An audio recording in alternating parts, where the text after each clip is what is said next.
मेरे पाकिस्तानियों, मैं इस वक्त इस्लामाबाद की अदालत जा रहा हूँ। बदकिस्मती से एक्सीडेंट हुआ, मैं थोड़ा लेट हो गया हूँ। मैं आप सबको बताना चाहता हूँ कि इन्होंने पूरा प्लान बनाया हुआ है मुझे अरेस्ट करने का, और इससे साबित हो जाती है इनकी बदनीयती। मैं इस्लामाबाद की अदालत में पहले भी जा रहा था। इन्होंने जो मेरे घर के ऊपर हमला किया, वो ये मकसद नहीं था कि मुझे इस्लामाबाद की अदालत में पेश करना।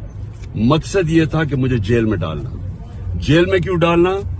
क्योंकि लंदन प्लान का हिस्सा है कि मुझे जेल में डालो। ये नवाज शरीफ की ये उसकी डिमांड है कि इमरान खान को जेल में डालो और इलेक्शन में वो हिस्सा ना ले सके, और ये फिर वही करने जा रहे हैं। अभी मुझे पता है कि मुझे अरेस्ट कर रहे हैं। मैं सिर्फ बताना चाहता हूं कि मैं रूल ऑफ लॉ में मानता हूं, कानून में मानता हूं। पता होते हुए मैं जा रहा हूं, लेकिन मैं कौम को बताना चाहता हूं कि ये बेनकाब हो गए हैं। ये जो लोग ऊपर बैठाए हुए हैं, ये चोर और डाकू और जिन्होंने बैठाए हैं, ये बेनकाब हो गए हैं कि इनकी नीयत क्या है। नीयत कभी इस मुल्क में कानून नहीं थी। इसमें जंगल का कानून नाफिज किया हुआ है इन्होंने।